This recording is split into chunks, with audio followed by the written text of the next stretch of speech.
Over the last couple years, Alec Baldwin has been on a legal roller coaster after the gun he was holding went off while filming the indie film Rust. He was charged with involuntary manslaughter for the death of cinematographer Halyna Hutchins, and then the charges were dropped. Then he was sued civilly by Hutchins' family, and then the case settled. Now, special prosecutors working on behalf of the Santa Fe County District Attorney announced this past week that they plan to recharge him after they obtained some new evidence. In this video, we're going to go over what we know has changed, what we have to look forward to, and I want to know your opinion on this. Obviously, this is a tragedy either way, but is it proper to bring criminal liability for this kind of circumstance? Or is this the state trying to come down too hard on someone for what may have been basically an accident?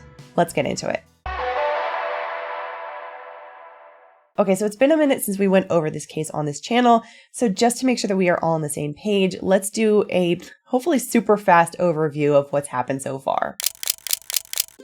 On October 21st, 2021, Alec Baldwin was prepping for a scene in a small Western church on the New Mexico set of the independent film Rust. He was working with cinematographer Halyna Hutchins to set up camera angles for a moment where his character draws an old Colt .45 revolver and aims it. When he pulled the revolver out, he says he pulled the hammer back but didn't pull the trigger, and the gun suddenly went off. We kept doing this, so then I said to her, now in this scene I'm going to cock the gun. And I said, do you want to see that? And she said, yes. So I take the gun and I start to cock the gun. I'm not going to pull the trigger. I said, do you see that? She goes, well, just cheat it down and tilt it down a little bit like that. And I cock the gun. I go, can you see that? Can you see that? Can you see that? And she says, and then I let go of the hammer of the gun and the gun goes off. I let go of the hammer of the gun and the gun goes off. At the moment, the decisive That was the moment moment the gun went off, yeah. That was the moment the gun went off. It wasn't in the script for the trigger to be pulled. Well, the trigger wasn't pulled. I didn't pull the trigger. So you never pulled the trigger? No. I would never point a gun at anyone and pull a trigger at them, never. That was the training that I had. You don't point a gun at me and pull the trigger. Hutchins died not long after, and director Joel Souza was injured and hospitalized. He later recovered from his injuries. Immediately, questions abound. How could it be that there were live rounds on set? Did Baldwin check the gun? Where was the armorer?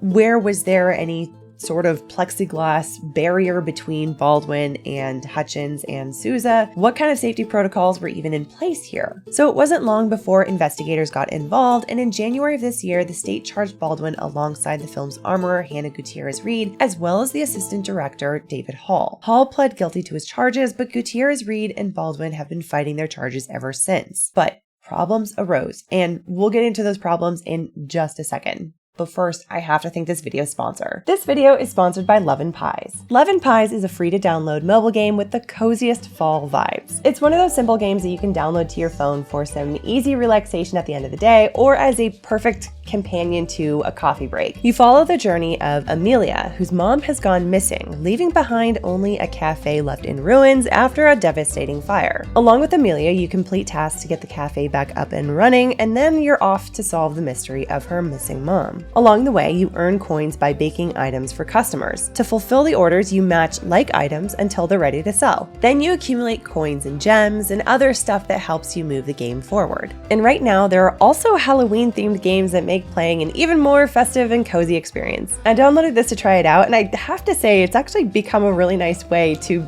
take a break by cozying in a chair or on the couch with a pumpkin spice latte and just rebooting my brain for a moment before jumping back into work. So if you're looking for something to give you a little bit of relaxation, be sure to follow the link in the description below, and thanks again to Love & Pies for sponsoring this video. Okay, so back to the video. Like I said, problems arose with Baldwin's charges, since according to reports, the prosecution realized that the evidence that they had was probably not enough to secure a conviction, particularly on the timeline that they had with the current charges. So in April of this year, they dismissed the charges against Baldwin, but importantly, they dismissed them without prejudice, meaning they reserved the right to bring new charges again. And they said at the time that they were going to continue to actively investigate the matter for two particular things. First, there was an issue as to the functionality of the gun in question. The FBI had run tests on it, and there was an indication that in the process of these tests, the FBI actually broke the gun. This could actually be a pretty big barrier to proving beyond reasonable doubt that this gun not only was functioning properly, but was functioning properly while on set. But aside from that, they apparently ran into an issue also related to proving Baldwin's criminal culpability. In other words, his state of mind. Particularly, the prosecution needed to know how much Baldwin knew about the safety issues on set related to the production team cutting corners in order to save money for the film's budget? And relatedly, how much did he know about the actual safety issues that were ongoing on set throughout the production? These questions relate to whether or not a jury might find that his actions on October 21st, 2021 were reckless. And when I say reckless, of course I mean the legal definition of it. That is, did Baldwin know that a danger existed on set and basically ignore that danger and proceed to act carelessly? And when we're talking about this kind of responsibility, there's going to be a heavier burden placed on someone who is a producer as opposed to someone who is just an actor, for example. And that's because producers often have access to greater information as to the ongoing issues that are on set. And with that comes a greater responsibility to ensure things like safety for all of the other people that are there. But of course, there are different types of producers, and not every producer takes a very active role in a film's production. And so this question as to what kind of producer Alec Baldwin is, and at the time was, for this particular production is something that the prosecution needed to be able to answer in order to proceed. And again, all of that goes back to what exactly Alec Baldwin's mental state was on the date that the shooting happened. And I will say that in any case where mental state is an element that has to be proved by the prosecution, that's going to be one of the hardest things for them to prove. So realistically, there does have to be good evidence there in order for them to reasonably proceed with these charges. So then, what happened in the time between the dropping of Baldwin's charges and this new announcement that new charges would be filed? Well, here's what New Mexico prosecutors said in a statement this past week when they were announcing the new charges. After extensive investigation over the past several months, additional facts have come to light that we believe show Mr. Baldwin has criminal culpability in the death of Halyna Hutchins and the shooting of Joel Souza. We believe the appropriate course of action is to permit a panel of New Mexico citizens to determine from here whether Mr. Baldwin should be held over for criminal trial. Okay, so what does this even mean? What are these new facts that they seem to be talking about? Well, we are admittedly forced to speculate a little bit here because there's not much in that statement to go on. But we do have a few hints based on some other things that have happened since those charges were dropped. First, there's the additional forensic testing that was done on the revolver. A report was published in August after the New Mexico prosecutors commissioned the new forensic exam. The examiners apparently took the gun that had been broken by the FBI and managed to reconstruct it. And as many gun experts and gun owners would agree, this new report does also conclude that the only way for that gun to have gone off is with a pull of the trigger. Specifically, the report said this fatal incident was the consequence of the hammer being manually retracted to its fully rearward and cocked position, followed at some point by the pull or rearward depression of the trigger. Although Alec Baldwin repeatedly denies pulling the trigger, given the tests, findings, and observations reported here, the trigger had to be pulled or depressed sufficiently to release the fully cocked or retracted hammer of the evidence revolver. So now it appears we have a second forensic examination of the gun in question. It's apparently been successfully reconstructed, and the state seems to think that they can prove with these forensic tests that the gun did not malfunction when it went off. Most of this so far is not really new information other than the reconstruction of the gun. The FBI's report basically concluded the same thing a long time ago, so like I said, the only thing that is different here is that reconstruction of the gun. Even despite that added detail, I still expect Baldwin's legal team to argue about the fact that the gun had been broken at some point. I think it's likely that they would put a lot of energy behind the point that, saying that there's no way that they could actually trust the reconstruction of the gun, and therefore they could not possibly trust the forensic examination or the conclusions from that examination because of the fact that it had previously been broken before. And beyond that, the fact that it had broken in the first place indicates that it was faulty, and there's a lot there that they could really go for. So we'll see how all of that gets laid out as the case does proceed. So as damaging as these forensic exam reports are for Baldwin, they're still not exactly perfect for the prosecution. So we'll see how all of that gets laid out as the case proceeds. But anyway, then there's another development that happened after the charges were dropped. Keep in mind that although Baldwin's charges were dropped back in April, Gutierrez-Reed's case has been proceeding forward towards trial nonetheless. And in a hearing for her case just a couple weeks ago, prosecutors argued in court that they were trying to get access to documents detailing Baldwin's level of involvement and his financial incentives in the production. And they said the Rust producers were trying to interfere in the legal process by preventing that access. And so on October 10th, Judge Mary Marlowe Summer ruled that the producers would have to comply with the state's subpoena of these records. We don't know what exactly these documents were that were ultimately handed over to the prosecution,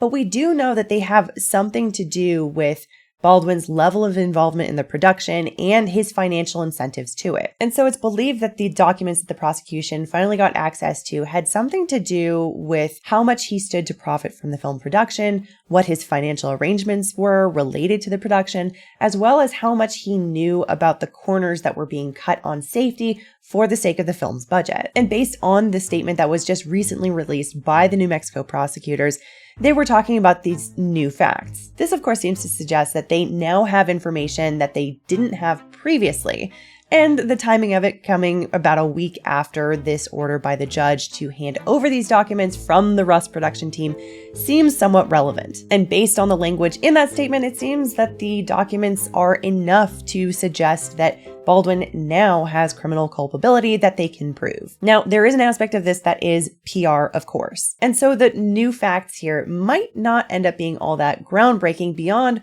what's already known about Baldwin's activities on set. But if we trust that the prosecutors are using the common English language, as the rest of us basically understand it, it could be that there is something in the documents that they just got from the Rust production that shows that Baldwin knew how unsafe the conditions were, knew what kind of corners were being cut, and ignored those conditions to help to rush production or encourage rushed production in order to basically line his pockets. These documents could be in the form of emails, texts, memos, anything showing that he had this kind of knowledge. And if that's the case, the prosecution does have a pretty strong emotional narrative to feed to a jury. Hollywood star comes to New Mexico, ignores gross safety standards to make a buck at the expense of the lives of the other people around him.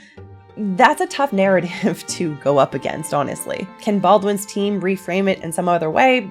Of course they can. But a lot of people have some strong opinions going down this road, and so that could show up on a jury panel. Anyway, next up, the prosecutors say that they plan to put this in front of a grand jury to decide if this should go forward to trial. This is probably a wise choice, especially based on the missteps that the New Mexico prosecutors have made over the history of this case. By putting this to a grand jury, the prosecutors would be getting some relatively objective data from people who would have similar tendencies as those who would fill a jury panel. So if a grand jury determines that it should in fact go to trial, this gets a little bit of objectivity for the prosecution that they're on the right track. That said, even if a grand jury does elect to send this to trial, that does not mean that Baldwin will automatically be convicted. After all, a grand jury is working with a much lower standard than a trial jury, of course. So we'll see how all of this goes, starting with a grand jury evaluation. One thing I will say is that if this case does in fact proceed to trial and there are cameras in the courtroom, I 100% plan to live stream this trial from gavel to gavel. But